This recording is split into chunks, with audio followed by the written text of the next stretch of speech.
Haryana CM Yogi Adityanath ने कहा, अयोध्या की पवित्र जन्मभूमि पर प्रभु श्री राम ने एक बार फिर अपना स्थान ग्रहण किया है। एक तरफ प्रभु राम अयोध्या में विराजमान हो रहे हैं और दूसरी तरफ हमारे यहाँ रोम की संस्कृति पले बड़े तथाकथित एक्सीडेंटल हिंदू हैं, वे इसे कैसे बर्दाश्त कर पाएंगे।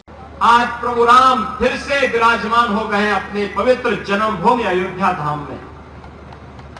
बहनों और भाइयों, एक तरफ अयोध्या धाम में प्रभु राम का विराजमान होना, दूसरा रोम की संस्कृति में पले बढ़े वे लोग, वे बदनसीब जो दुर्भाग्य से अपने को एक्सीडेंटल हिंदू कहते हैं, वे कैसे इसको बर्दाश्त कर पाएंगे। वे कहते हैं कि अयोध्या में जब रामलला का मंदिर का उद्घाटन हो रहा था तो वहां पे नाच गाना चल रहा था। अरे जिंदगी भर तो यही तुम्हारा खानदान करता रहा, इसीलिए तो हिंदुओं का अपमान करना, भारत की सनातन संस्कृति को कोसना और भारत के बाहर जाकर के भारत की परंपरा और भारत के संवैधानिक संस्थाओं को कटघरे में खड़ा करके अपने कृत्यों पर और अपनी योग्यता पर स्वयं प्रश्न चिन्ह कांग्रेसी हमेशा लगाते हैं। बहनों और भाइयों, मैं तो आपसे कहने के लिए एक बात कहने के लिए आया हूं।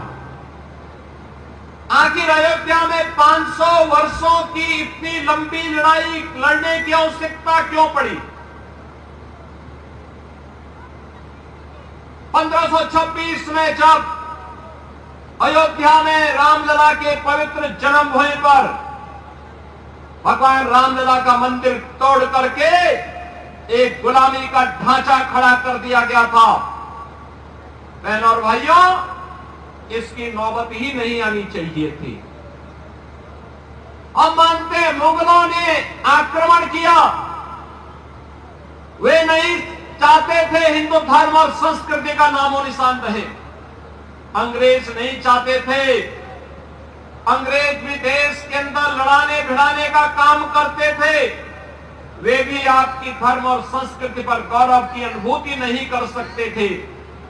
दुर्भाग्य से आजाद भारत में पहली सरकार इन बदनसीबों के हाथों में लगी, जिन्होंने भारत की परंपरा और भारत की संस्कृति को रौंदने के सिवाय भारत को कभी भी गौरव के साथ खड़ा नहीं होने दिया।